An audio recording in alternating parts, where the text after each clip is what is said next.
நாங்கள் திமுக கழகத்தின் தலைமையிலான கூட்டணியிலிருந்து வெளியேறிவிட்டோம். நாங்கள் மறுத்தோம், நிர்பந்திக்கப்பட்டோம். மற்ற கட்சிகளுக்கெல்லாம் அந்த நிர்பந்தம் இல்லை. ஒரு சீட்டுன்னு சொல்லிட்டு அதையும் கூட சூரியனா நிக்கணும் நிர்பந்தித்தார். தமிழக வெற்றி கழகத்தை இடைத்தேர்தல்களில் ஆதரிப்போம். Corruption is a root cause for all evils. இந்த ஆட்சியில கரப்ஷன் இல்லை.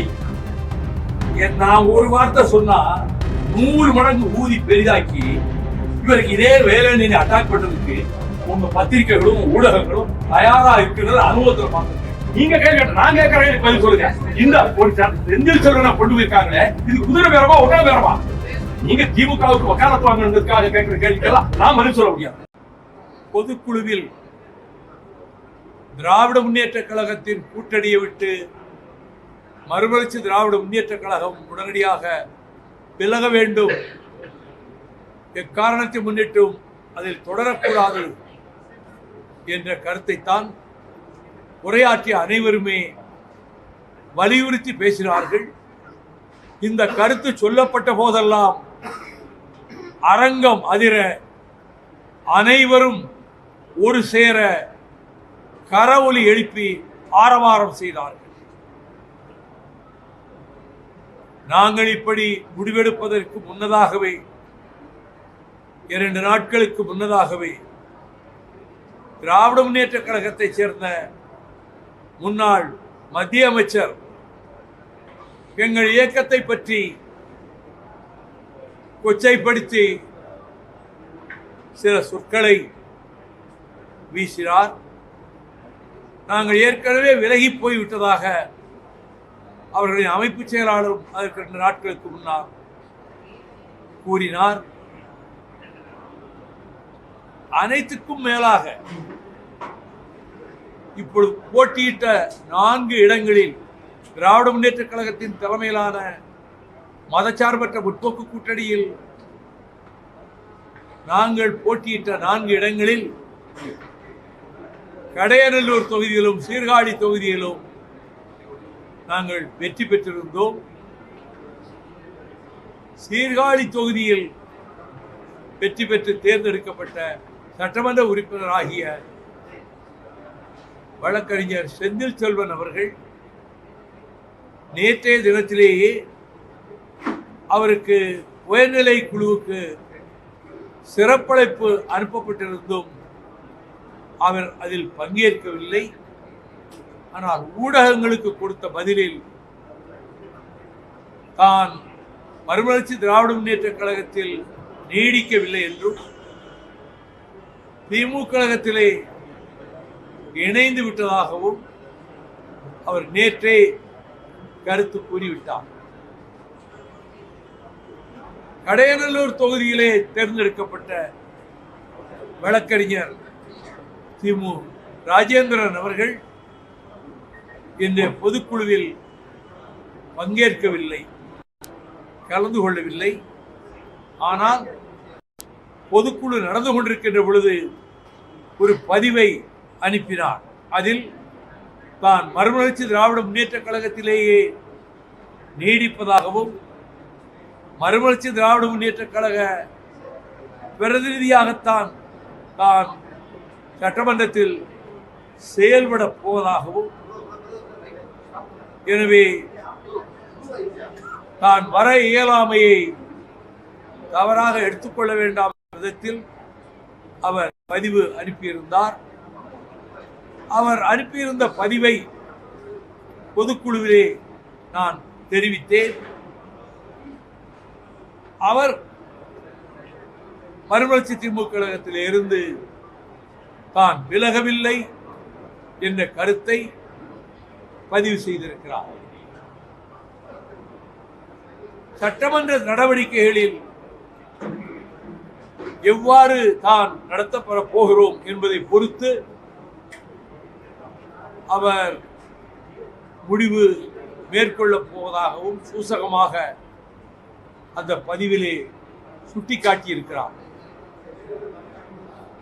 கழகம் இன்றைக்கு எடுத்திருக்கக்கூடிய முக்கியமான அரசியல் முடிவு என்பது ஒருமனதாக அனைவரும் பொதுக்குழு உறுப்பினர்கள் தெரிவித்த கருத்தின் அடிப்படையில் திராவிட முன்னேற்ற கழகத்தின் தலைமையிலான மதச்சார்பற்ற முற்போக்கு கூட்டணியில் இருந்து விலகிக் கொள்வதென்று தீர்மானிக்கப்பட்டது.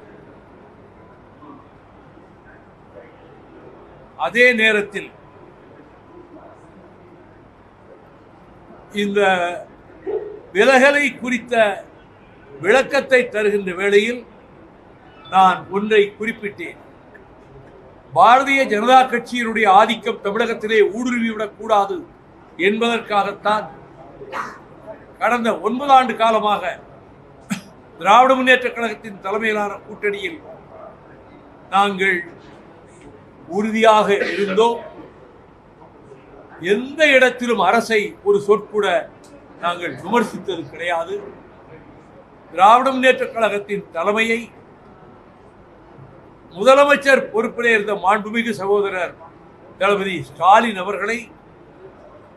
அவர்களை பாராட்டி மெச்சி உச்சிமேல் வைத்து மெச்சி போற்றி அப்படித்தான் என்று அத்தனை 9 ஆண்டு கால உரைகளும் இருந்தனவே தவிர ஒரு சிறு அளவிலே கூட ஒரு சொல் விமர்சனமாக நாங்கள் வைத்ததில்லை. ஆனால் தேர்தல் முடிவுகளுக்கு பிறகு பரவலாக வெளிவந்த செய்திகளில் அனைத்து இந்திய அண்ணா திராவிட முன்னேற்ற கழகத்தின் ஆட்சி அமைவதற்கு திராவிட முன்னேற்ற கழகம் ஆதரவு கொடுப்பது என்ற ஒரு நிலைப்பாடு மேற்கொள்ளப்பட்டதாகவும் பின்னர் அண்ணா திராவிட முன்னேற்ற கழகத்திலும் அதிலே பல சட்டமன்ற உறுப்பினர்கள் எதிர்ப்பு தெரிவித்ததாகவும் சகோதரி கனிமொழி உள்ளிட்டோர் இந்த முடிவை ஏற்கவில்லை என்றும், ஆனால் அப்படி ஒரு நிலைப்பாடு எடுக்க இவர்கள் முன்வந்ததாக மார்க்சிஸ்ட் கம்யூனிஸ்ட் கட்சியுடைய அகில இந்திய பொதுச் செயலாளர் தோழர் பேபி அவர்கள் ஒரு கருத்தை சொல்லியிருந்தார். மார்க்சிஸ்ட் கம்யூனிஸ்ட் கட்சியினுடைய தமிழ் மாநில செயலாளர் தோழர் சண்முகம் அதே கருத்தை பிரதிபலித்திருந்தார்.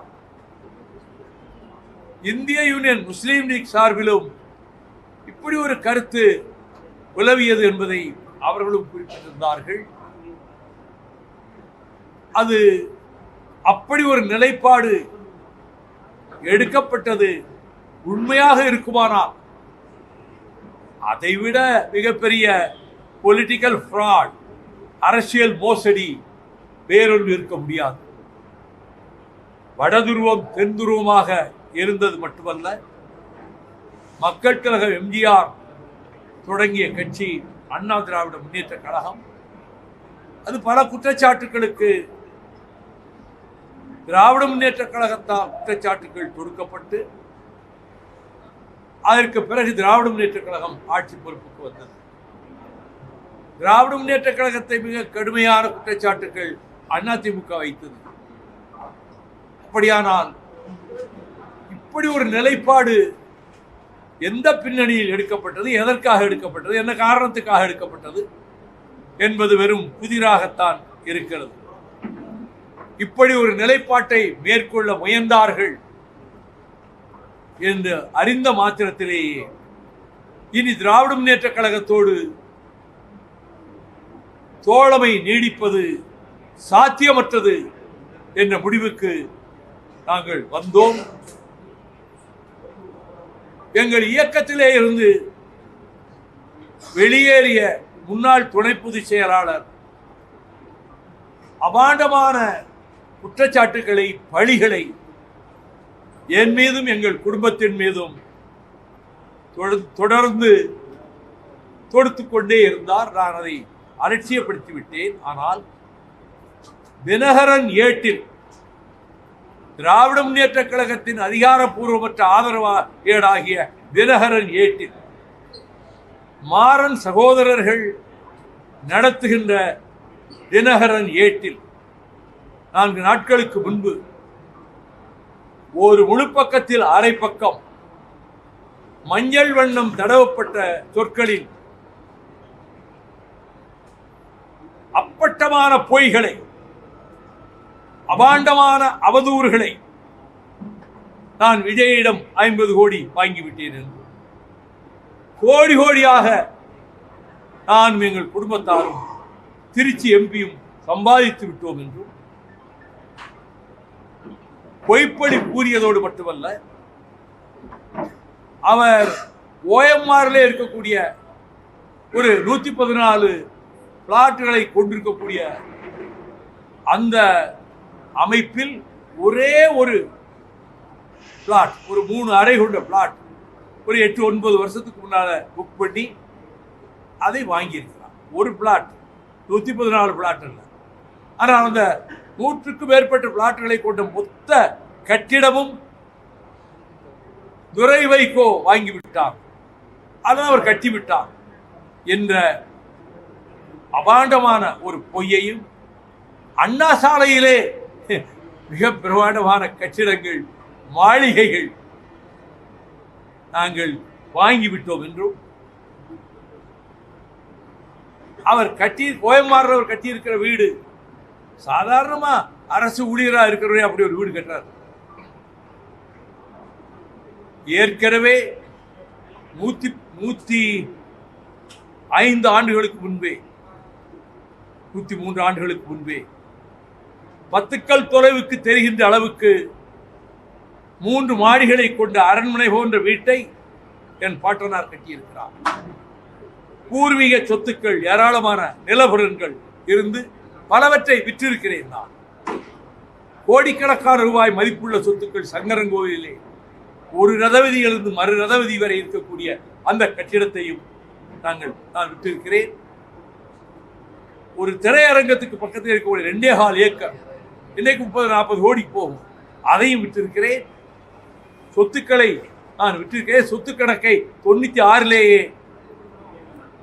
தோழர் EMS நம்பூதிரிபாடும் பஸ்வானவர்கள் வந்து கலந்து கொண்ட எங்கள் மறுமலர்ச்சி திராவிட முன்னேற்ற கழகத்தினுடைய தேர்தல் பிரச்சார தொடக்க கூட்டத்திலேயே அதுக்கு முதல் நாளே பத்திரிகைகளுக்கு என் சொத்து கணக்கை விளம்பரமாக கொடுத்திருக்கிறேன்.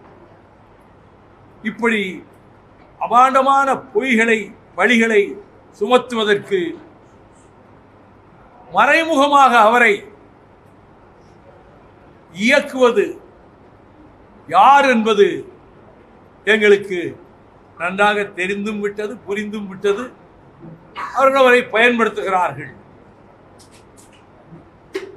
இப்படி அபாண்டமா பழி சுமத்தி இருக்கிறாரே. தினகரன் பேப்பர்லே பெருசா வந்திருக்கேன்னு சொன்னா, நான் தினகரன் ஏட்டின் மீதும் இந்த பழி சுமத்திய நபரின் மீதும் டெஃபமேஷன், மானநட்ட வழக்கு தொடுக்க ஆயத்தமாகிக் கொண்டிருக்கிறேன். அது குறித்து வாதங்கள் வரும், ஊடகங்களிலே, தொலைக்காட்சி ஊடகங்களிலே வாதங்கள் வரும். திரும்ப திரும்ப அதை பற்றித்தானே பேசுவார்கள். இந்த வழக்கு போடுவதனாலே நமக்கு அவர் சொல்லுகிற பிரச்சனை தானே ஊதி பெரிதாக்குவார்கள் என்று ஒரு சில நண்பர்கள் சொன்னார்கள். எனக்கு அதிலே உடன்பாடில்லை.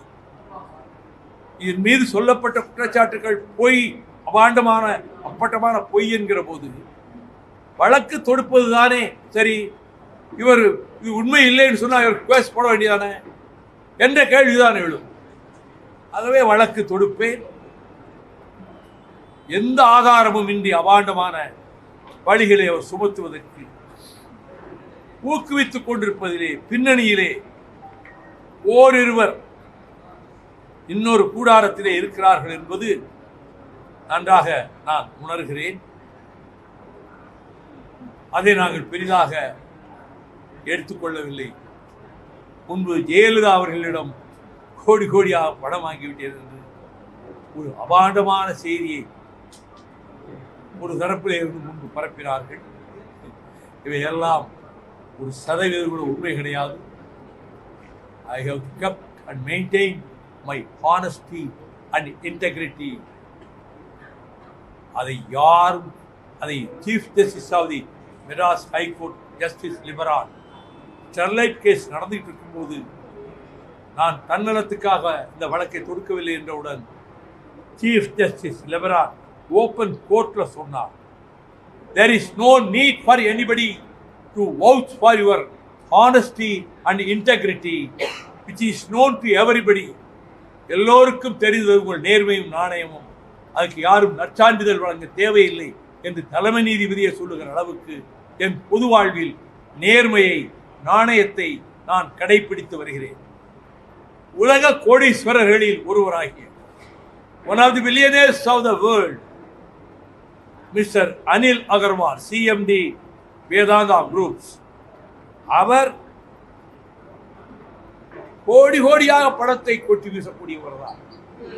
என்னை சந்திப்பதற்கு தலைகீழாக முயன்றார். ஏர்போர்ட் லவுஞ்சிலே என்கிட்ட வந்து விசிட்டிங் கார்டை கொடுத்துட்டு ஒரு 5 minutes என்கிட்ட பேச முடியுமாண்ணா? எதுக்குன்னு, ஒரு அப்பாயின்மெண்ட் கொடுங்க, உங்களை தனியாக வந்து சந்திக்கணும்னா. I will never meet you சொன்னேன். அதுக்கு ஒரு வாரம் கழிச்சு அட்டர்னி ஜெனரல் ஜி ராமசாமி டெல்லியிலேருந்து எனக்கு ஃபோன் பண்ணி உங்களை பார்க்குறதுக்காகவே நாளைக்கு வர்றேன், எங்கே சந்திக்கன்னு கேட்டார். எங்கள் ஹெட் குவார்ட்டர்ஸ்க்கு வாங்க தாயகத்துக்குன்னு சொன்னேன். வந்தார், நேராக ஏர்போர்ட்டில் வந்து அங்கே தான் வந்தார். என்னை பார்க்க அட்டர்னி ஜெனரல் இவ்வளோ சிரமம் எடுத்துக்கிட்டு ஏன் வாரீங்கன்னு கேட்டேன். ஸ்டெர்லைட்டை பற்றி நீங்கள் ஒரு மிஸ்கன்செப்ஷன் தப்பாக புரிஞ்சிட்டு இருக்கீங்க. அதனுடைய சிஎம்டி மிஸ்டர் அகர்வால் உங்களை சந்திக்க விரும்புகிறார். நீங்கள் எங்கே வர சொல்கிறீங்களோ அங்கே வருவார். ஒரு அப்பாயின்மெண்ட் கொடுங்க. அதை உங்ககிட்ட கேட்டுக்கிறதுக்காகத்தான் நான் வந்தேன், சொல்வதற்காகத்தான் வந்தே இருந்தார். Mister GR, you have come to wrong place. தப்பாக நடந்துட்டு வந்திருக்கீங்க. நான் ஒரு நாள் சந்திக்க மாட்டேன். நான் ஒரு கிராமத்தை சேர்ந்தேன். பனைமரத்துக்கு அடியிலிருந்து பதினியை பிடிச்சா கூட கல்லுன்னு உணவு நான் சந்திக்க மாட்டேன். இதை ரங்கராஜ் பாண்டே 2-3 இன்டர்வியூவில் சொல்லியிருக்கார். அரசியலில் என்னுடைய கருத்துக்களை 1% கூட ஏற்றுக்கொள்ளாத குருமூர்த்தி அவர்கள், அவர் என் நாணயத்தையும் நேர்மையும் பற்றி சந்தேகத்துக்கு அப்பாற்பட்டது என்று ஸ்டெர்லைட் அதிபரை சந்திக்க மறுத்ததையும், வாஜ்பாய் கேபினெட்ல நல்ல இலாக்கா கொடுக்க முன்வந்த போது நான் மறுத்ததையும் குறிப்பிட்டு குருமூர்த்தி அவர்கள் 2-3 தடவை அவர் துக்ளக்கில் எழுதியிருக்கிறார், சொல்லவும் செய்திருக்கிறார். இது எதுக்காக சொல்றேன்னு சொன்னா, அவர்கள் சர்டிபிகேட் கொடுக்கலன்னாலும் என்னுடைய ஆனஸ்டிங்கிறத நான் மெயின்டைன் பண்ணிட்டு வரேன். டில் my end, till I breach my last, I will maintain my honesty and integrity and sincerity. That is above question. ஆனால் இந்த குற்றச்சாட்டுகளுக்கெல்லாம் பதில் சொல்வதற்காகத்தான் இந்த பொதுக்குழுவிலே சில விளக்கங்களை கொடுக்க நேர்ந்தது. நாங்கள் திமுக கழகத்தின் தலைமையிலான கூட்டணியிலிருந்து வெளியேறிவிட்டோம், விலகிவிட்டோம். அப்படியானால் இடைத்தேர்தல்கள் வருகிற போது நீங்கள் எந்த முடிவை மேற்கொள்ளப் போகிறீர்கள் என்ற கேள்வி நியாயமாக எழும். நாங்கள் தமிழக வெற்றி கழகத்தை முதலமைச்சராக இருக்கிற மாண்புமிகு ஜோசப் விஜய் அவர்கள் தலைமையிலான ஆட்சிக்கு ஆதரவாக நாங்கள் தமிழக வெற்றி கழகத்தை இடைத்தேர்தல்களில் ஆதரிப்போம். உள்ளாட்சி தேர்தல் வருமானாலும் தமிழக வெற்றி கழகத்தோடு தோழமை ஏற்படுவதற்கான வகையில் எங்களுடைய நடவடிக்கைகள் அமையும். இன்றைக்கு போடப்பட்ட தீர்மானங்களில் அரசு நல்லது செய்தால் நாங்கள் பாராட்டுவோம், தவறு இருந்தால் சுட்டிக்காட்டுவோம். மேகதாட்டு பிரச்சனையில் ஒரு தவறான யோசனையை திமுக கழகம், எதிர்க்கட்சி தலைவராக இருக்கக்கூடிய திமுக கழகத்தின் சார்பிலே பேசியவர் மிக தவறான கருத்தை முன்வைத்தார். ஒரு ட்ரிபியூனல் புதிதாக அமைக்க வேண்டும் என்று. அதனுடைய பின்னணி சரியாக அறிந்து கொள்ளாத காரணத்தினால் என்னவோ அதை தமிழக அரசு ஆளுங்கட்சி ஏற்றுக்கொண்டிருக்கிறது. ஏற்கனவே உச்சநீதிமன்றத்தினுடைய ஆணையின் பேரில் அமைக்கப்பட்ட நடுவர் மன்றம் திட்டவட்டமாக தெரிவித்திருக்கிறது, without the consent of the lower riparian state, the upper riparian state should not construct any dam or anything. இங்கே தமிழ்நாட்டினுடைய அனுமதி இல்லாமல், ஒப்புதல் இல்லாமல் எந்த புதிதாக ஒரு தடுப்பு சுவரோ அணையோ கட்டக்கூடாது என்று நடுவர் மன்றம் ஏற்கனவே திட்டவட்டமாக தெரிவித்திருக்கிற போது புதிதாக ஒரு நடுவர் மன்றத்தை அமைத்து அது இதற்கு மாறான ஒரு தீர்ப்பை தந்தால் அது நமக்கு பாதகமாக போய்விடும். எனவே தமிழ்நாடு அரசு அனைத்து கட்சி கூட்டத்தை கூட்டி விவசாய சங்க பிரதிநிதிகள் அனைவரையும் வரவழைத்து அனைவருடைய கருத்துக்களையும் கேட்டு அதை பரிமாறி புதிதாக நடுவர் மன்றம் அமைக்கின்ற அந்த முயற்சியை கைவிட வேண்டும் என்பதையும் நான் தீர்மானத்திலும் சொல்லியிருக்கிறேன். இப்பொழுது உங்கள் மூலமாகவும் அதை நான் வலியுறுத்தி தெரிவித்துக் கொள்கிறேன். மதுக்கடைகளை அகற்ற வேண்டும் என்பதுதான் எங்களுடைய கொள்கை. அதற்காகவே பல இடங்களில் பலமுறை உவரியிலிருந்து மதுரை வரையிலும், கோவளத்திலிருந்து மறைமலைநகர் வரையிலும், பொள்ளாச்சியிலிருந்து ஈரோடு வரையிலும் ஆயிரக்கணக்கானவர்களோடு நான் நடைபயணம் சென்றது மட்டுமல்ல, எங்கள் கிராமத்திலே இருந்த டாஸ்மாக் கடையை அகற்ற வேண்டும் என்று ஊராட்சி மன்ற தலைவராக இருந்த என் தம்பி ரவிச்சந்திரன் போட்ட தீர்மானத்தை ஒட்டி ஊர் மக்கள் ஒட்டுமொத்தமாக கையெழுத்து போட்டு முடிவெடுத்ததும், அதற்கு பிறகு அந்த டாஸ்மாக் கடையை அவர்கள் தொடர்ந்து நடத்திய போது அதை மூட வேண்டும் என்று நாங்கள் முயன்றதும், சசிபெருமாள் இறந்த பிறகு இறந்தாரா அவர் கொலை செய்யப்பட்டார் என்று உயர் நீதிமன்றத்திலே வழக்கு தொடுத்தவர். எங்கள் கிராமத்தில் என்னுடைய தாயார் ஆயிரக்கணக்கானவர்களை திரட்டிக் கொண்டு ஒரு நாள் முழுக்க உண்ணாவிரதம் இருந்தார். அதனாலேயே 2-3 மாதத்திலே அவர் உயிர் துறக்கவும் நேரிட்டது. அதற்கு மறுநாள் நாங்கள் ஆயிரக்கணக்கானவர்கள் அங்கே இந்த டாஸ்மாக் கடையை மூட வேண்டும் என்று முயல்கிறது. 500க்கும் மேற்பட்ட போலீசாரை கொண்டு வந்து குவித்து டாஸ்மாக் கடையை ஜெயலலிதா அரசு திறந்தது. அப்பொழுது நாங்கள் நெருங்கி சென்ற போது நாங்கள் தடியடிக்கு ஆளானோம், கண்ணீர் புகை வீச்சுக்கு ஆளானோம். எங்கள் மாவட்ட செயலாளர் நிஜாம் கை முறிக்கப்பட்டது. என் தம்பி ரவிச்சந்திரன் மீது 3 கண்ணீர் புகை குண்டுகள் பாய்ந்தன. அந்த மோதலில் டாஸ்மாக் கடை சூறையாடப்பட்டது. உடனே ஹைகோர்ட்டிலே ஜெயலலிதா அரசு வழக்கு போட்டது, டாஸ்மாக் கடை மூடியது தவறு என்று. ஆனால் உயர் நீதிமன்றத்திலே ஜஸ்டிஸ் நாகமுத்து பெஞ்சில் ஊர் மக்கள் ஒன்று கூடி ஊராட்சி மன்றமும் தீர்மானித்து கடையை மூட வைத்தது சரிதான், அதில் தவறில்லை என்று தீர்ப்பளித்தது. உச்சநீதிமன்றத்துக்கு ஜெயலலிதா அரசு போனது இதை எதிர்த்து. உச்சநீதிமன்றத்தில் தமிழ்நாடு உயர் நீதிமன்றத்தின் தலைமை நீதிபதியாக இருந்தவர், அவர் உச்சநீதிமன்ற நீதிபதியாக இருந்தபோது அவருடைய அமர்வுக்கு வந்தது. பெட்டிஷனை கையில் பார்த்த உடனே தூக்கி டிஸ்மிஸ் தூக்கி போட்டார். அது எங்கள் ஊரில் அதை அகற்றியதை போலவே நாடெங்கும் இந்த மதுக்கடைகள் டாஸ்மாக் கடைகள் மூடப்பட வேண்டும் என்பதற்கான விழிப்புணர்வை ஏற்படுத்துவதற்காகத்தான் நான் அந்த 3 முறை நடைபயணத்தையும் மேற்கொண்டேன். இப்பொழுது ஓரளவு கடைகளை மூடியிருக்கிறார்கள். இது போதாது, படிப்படியாக ஒவ்வொரு கட்டமாக விரைவாக கடைகளை மூடி முழு மதுவிலக்கையும் இந்த அரசு கொண்டு வர வேண்டும் என்பதுதான் எங்களுடைய கோரிக்கையாகும்.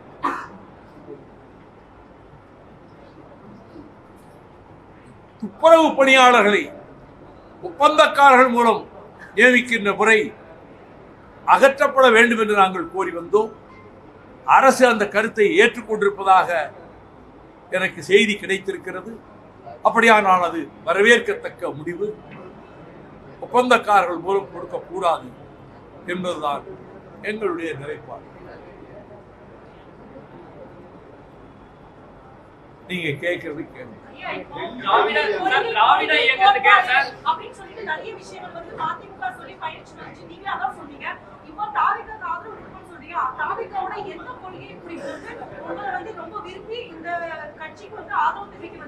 Corruption is a root cause for all evils. இந்த ஆட்சியில கரப்ஷன் இல்லை, அது எனக்கு முழு நம்பிக்கை இருக்கு. கமிஷன் இல்லை, ஒரு சதுர அடிக்கு இவ்வளவு அமௌண்ட் கரப்ஷன் கமிஷன் எல்லாருக்கும் தெரிஞ்சதுதான். Everybody knows it. அந்த கமிஷன் இந்த ஆட்சியிலே ஒழிக்கப்பட்டு விட்டது.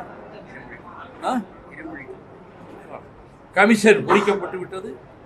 கரப்ஷனுக்கு இடமில்லை. இந்த 2 பாயிண்ட்லயே இந்த ஆட்சியை நாங்கள் ஆதரிக்கலாம்.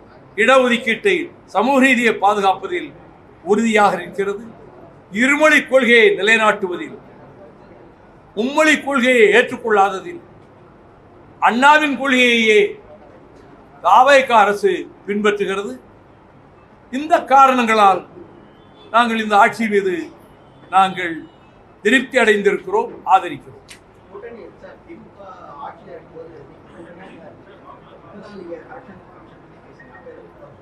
என்னங்க, நான் ஒரு வார்த்தை சொன்னா 100 மடங்கு ஊதி பெரிதாக்கி இவருக்கு இதே வேலைன்னு அட்டாக் பண்றதுக்கு உங்க பத்திரிகைகளும் ஊடகங்களும் தயாரா இருக்குன்னு அனுபவத்தில் பார்த்திருக்கேன். அதனாலதான் நான் விமர்சிக்கிறேன். எங்களை மேல கொத்தி தீக்கிறதுக்கு, கொத்தி புராண்டுறதுக்கு ஊடகங்களும் மாலை நேர அந்த விவாதங்களும் தொலைக்காட்சிகளில் நாங்கள் தமிழ்நாட்டு வாழ்வாதாரங்களை காப்பாற்றுவதற்கு, முல்லை பெரியார் பென்னிக்குக் அணையை பாதுகாத்து கொடுத்ததற்கு, நீட்டினோ 16 வருஷமா வரவிடாமல் தடுத்ததற்கு, நெய்வேலி நிலக்கரியும் தனியார்களும் போக விடாமல் வாஜ்பாய் கடைசியிலே வாதாடி மீட்டு கொடுத்ததற்கு, பெரியார் மையம் இடிக்கப்பட்ட போது பதிலுக்கு இடம் வாங்கி தந்ததற்கு, ஏதாவது ஒரு பிரச்சனையில எந்த விவாதத்திலாவது மறுமலர்ச்சி திராவிட முன்னேற்ற கழகம் தமிழ்நாட்டுக்கு வாழ்வாதாரங்களை காப்பாற்ற எந்த கட்சியும் செய்யாததை மறுமலர்ச்சி திராவிட முன்னேற்ற கழகம் செய்து சாதித்து காட்டியிருக்கிறது என்பதை ஒரு சொல், ஒரு வார்த்தை, ஒரு வரி எந்த தொலைக்காட்சி வாதத்திலாவது யாராவது பேசியிருப்பார்களா? அப்படியே எங்க மேல ஒரு காழ்ப்புணர்ச்சி வைத்துக் கொண்டு எங்களை கொத்தி தீக்கிற மாதிரி வாதங்களை வைக்கிறவங்க மத்தியில நான் ஒரு வார்த்தை திமுக அரசை பற்றி போட சொன்னா அதையே ஊதி பெரிதாக்கி இவர் குழப்பம் உண்டு பண்றாரு கூட்டணிக்குள்ள ஆட்சிக்கு விரோதமா சொல்லுவாங்க. அதுக்கு ஏன் வாய்ப்பு கொடுக்கணும்னு பேசாம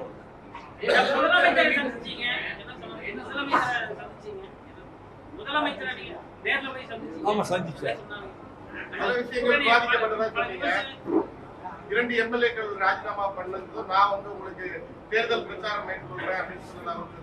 ஆமா, 2 எம்எல்ஏக்களும் அவர்கள் ராஜினாமா செய்தால் இடைத்தேர்தல் வரும். அப்படி ஒரு இடைத்தேர்தல் வந்தால் நானே உங்களுக்கு ஆதரவாக பிரச்சாரம் செய்வேன் அவர் சொன்னார். ஆனால் அந்த 2 பேர்கிட்ட சொன்னபோது செந்தில் செல்வன் பதிலே சொல்லலை. அவர் நேராக திமுக தான் இருக்க போறேன்னு போயிட்டாரு. ராஜேந்திரன் நான் மதிமுகவாக தான் இருக்கிறேன், ஆனால் எம்எல்ஏவை தொடர்றேன்னு சொல்லி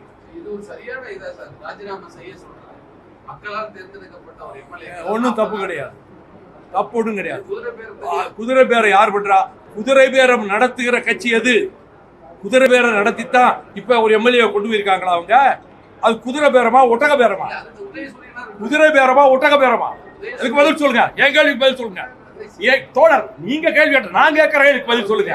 இந்த ஒரு செந்தில் செல்வனை கொண்டு போயிருக்காங்களே, இது குதிரை பேரமா ஒட்டக பேரமா? இல்லை, நீங்க இது குதிரை பேரமா ஒட்டக பேரமா? அவங்க கட்சியில சேர்த்தது சேர்க்கிறதா தான் இவர் சொல்லிருக்காரு நாங்க சேர்ந்துட்டோம்னு சொல்லி.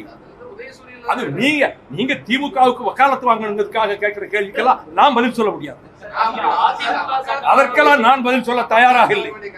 இல்ல இல்ல, நான் பதில் சொல்ல வேண்டிய அவசியம் இல்லை. உங்களுக்கு நான் பதில் சொல்ல வேண்டிய அவசியம் இல்லை.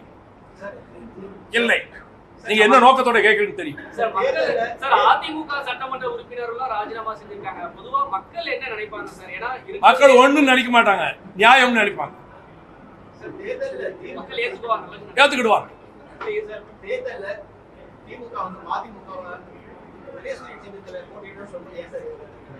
நாங்கள் மறுத்தோம், நிர்பந்திக்கப்பட்டோம். மற்ற கட்சிகளுக்கெல்லாம் அந்த நிர்பந்தம் இல்லை. எங்களை நாங்க வெளியேறினா எங்க மேல என்ன பழி வேணா போடலாம், அந்த நிலைமையில வச்சுக்கிட்டு எங்களை நிர்பந்திச்சாங்க. ஒரு சீட்டுன்னு சொல்லிட்டு அதுலேயும் கூட சூரியன் தான் நிக்கணும்னு நிர்பந்திச்சாங்க. அது என்ன ஆரோக்கியமான அரசியல்? எதுக்காக நிர்பந்திக்கணும்? மற்ற கட்சிகளெல்லாம் நிர்பந்திக்கலையே. சிறுத்தைகள் அவங்க சின்னத்தில் போட்டி போட்டாங்க, முஸ்லீமுக்கு அவங்க சின்னத்தில் போட்டி போட்டாங்க, கம்யூனிஸ்டுகள் போட்டி போட்டாங்க. எங்களை மட்டும் நாங்க ஏதாவது தனிச்சின்னத்தில் நிக்கிறோம்னு சொன்னதை ஏற்றுக்கிடவே இல்லையே. நிர்பந்தம் தானே கொடுத்தாங்க.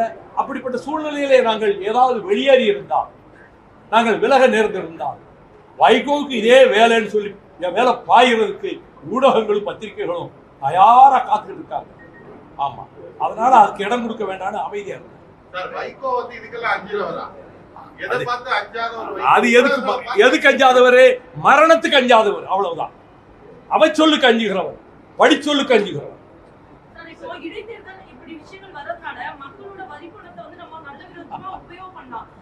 மக்கள் வரிப்பணத்தை அரசு என்ன பாடுபடுத்துச்சு? இதுவே வேற போகுது, வரிப்பணம் போய் வீணாயிர போகுது. சொல்லுங்க சார். இல்ல, எல்லாத்துலயும் கமிஷன், எல்லாத்துலயும் கரப்ஷன். அது மக்கள் சொத்து தானே. அதுக்குதான் பதில் சொன்னேன்ல. ஒரு வார்த்தை சொல்லி இருந்தாலும் எங்களை போட்டு பெறான்றதுக்கு பல பேர் காத்துட்டு இருக்காங்கல்ல, எங்க மேல பழி போடுறதுக்கு. அதனால பேசாம இருந்தோம். அதெல்லாம் இல்லை, அதெல்லாம் இல்லை.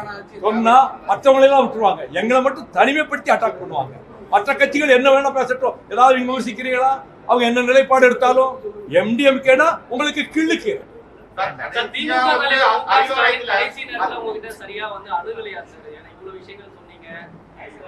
எங்களை சரியாக நடத்தவில்லை. போன உடனே இந்த 4 சீட்டுக்கு ஒத்துக்கிட்டா தான் அடுத்து பேச்சுவார்த்தை. கண்டிஷன் போட்டு நிர்பந்தப்படுத்தி இதுக்கு வந்தாதான் அடுத்த ஸ்டெப்புக்கு போக முடியும். எடுத்த எடுப்பிலேயே நீங்க இதை கையெழுத்து போட்டு ஆகணும், அப்பதான் பேச்சுவார்த்தையை தொடர முடியும். இந்த 4 சீட்டுக்கு மேல ஒரு சீட்டு கொடுக்க வாய்ப்பே இல்லைன்னு ரொம்ப அழுத்தம் திருத்தமா ஆணித்தரமா சொன்னாங்க. ஏங்க சண்டை போடுங்கிறீங்களா அறிவாலயத்துல? அறிவாலயத்துல அவரோட சண்டை போடுங்கிறீங்களா? இந்தியாவிலே சிறப்பான ஆட்சி தமிழகத்துல தான் நடைபெறுது. எப்போ? அது அவுட் ஆஃப் கான்டெக்ஸ்ட் அதுன்னு சொல்லக்கூடாது. எந்த நேரத்துல எந்த பேச்சுல எந்த வரி வந்ததுன்னு எடுத்து சொன்னா தான் முடியும். நீங்க மொட்டைக்கட்டையா இப்படி சொன்னா அதை ஏத்துக்கிட முடியாது. ஆமா, கூட்டணியிலே இருந்தபோது கூட்டணி தர்மத்தை காத்து சில தவறுகளை மனசிலே உணர்ந்தாலும் கூட விமர்சனம் செய்யாமல் இருந்தேன். எங்க குழு போச்சு? இல்ல, எங்க குழு போச்சு. அவங்க முதலமைச்சர் யார்த்தையும் பேசலையே, அவங்க குழுவை தானே நியமிச்சிருந்தாங்க. அந்த குழு தான் பேசுச்சு.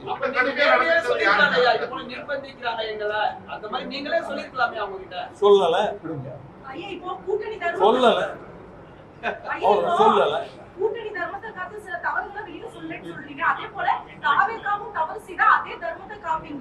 தவறு செய்தால் சுட்டி காட்டுவோம். அதை முன்னே சொல்லியிருக்கோம். சுட்டி காட்டுவோம். அதை தாங்கிக் கொள்ளக்கூடிய ஜனநாயக பக்குவம் இந்த முதலமைச்சருக்கும் இந்த கட்சிக்கு இருக்குங்கிற நம்பிக்கையில சுட்டி காட்டுவோம்.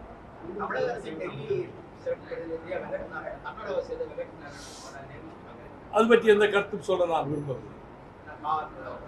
I don't want to make any comment on that. I don't want to make any comment on that issue.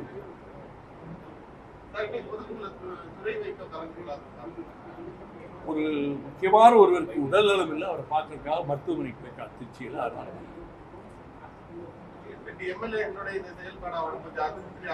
அதெல்லாம் வேண்டாம், இருக்கு அதுக்கு சார்.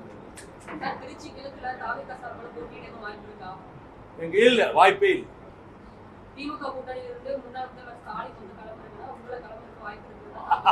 இதெல்லாங்க கற்பனையான யுகங்கள், கனவுல கூட நினைக்காத யுகங்கள்.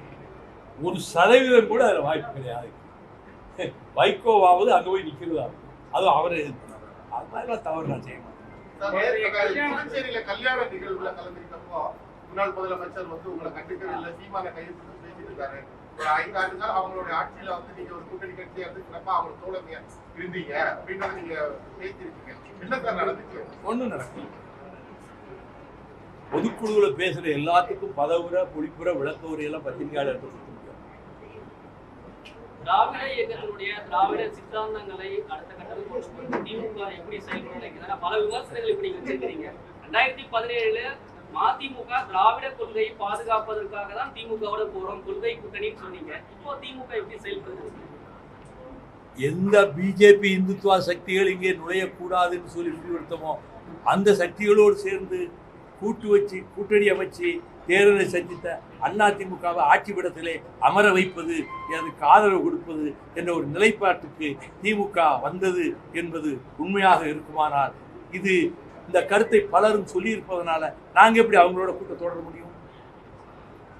This is my answer. யாருடைய அரசியல்? அது ஒரு நல்ல கட்டமைப்பான கட்சி, ஒரு ஸ்ட்ராங் ஸ்ட்ரக்சருடைய கட்சி, கட்டுக்கோப்பான கட்சி. அந்த கட்சி எதையும் ஃபேஸ் பண்ணி அவங்க ரன் பண்ணுவாங்க. கூட்டணி கட்சி தலைவர்களை வந்து அணுகுறதுல தவற விட்டாரா மு.க. ஸ்டாலின் தேர்தல் நான் நேரங்களில் குறையெல்லாம் சொல்ல நீங்களும் இருந்தீங்க. நான் தளபதி மு.க. ஸ்டாலினை பற்றி எந்த குறையும் சொல்ல விரும்பவில்லை. சார் தாவேகா வந்து பாஜக எதிர்ப்புல உறுதியா இருப்பாங்க நீங்க நம்புறீங்களா சார்?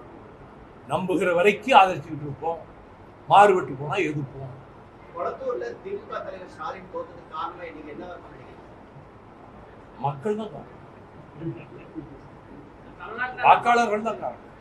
தமிழ்நாட்டுல மதசார்பற்ற முற்போக்கு கூட்டணி இல்லாம ஏன்னா அங்கிருந்த எல்லோருமே வந்துட்டீங்க.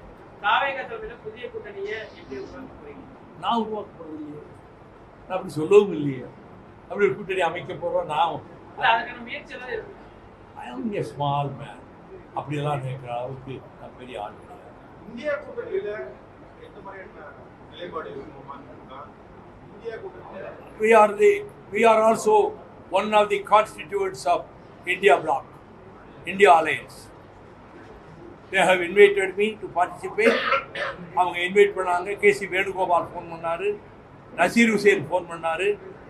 அவங்க அழைப்பின் பேரில் போய் கலந்துக்கிட்டேன். 8ஆம் தேதி ஹைதராபாத்தில் கூட்ட போகிற கூட்டத்திலையும் நாங்கள் கலந்துக்கிட்டோம். எங்களை அழைச்சிருக்காங்க. சார், இப்போ நீங்க திமுக கூட்டணியில இருந்து விலகி தாவேகா கூட்டணிக்கு வந்துட்டீங்க. தாவேகா கூட்டணியிலேயும் அதிக அளவுல கட்சிகள் இருக்கு.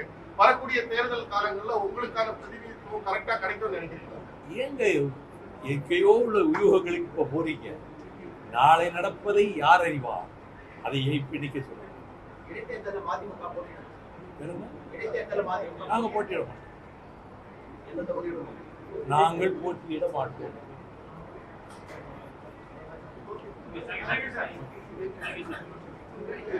Thank you very much for not putting any more embarrassing questions.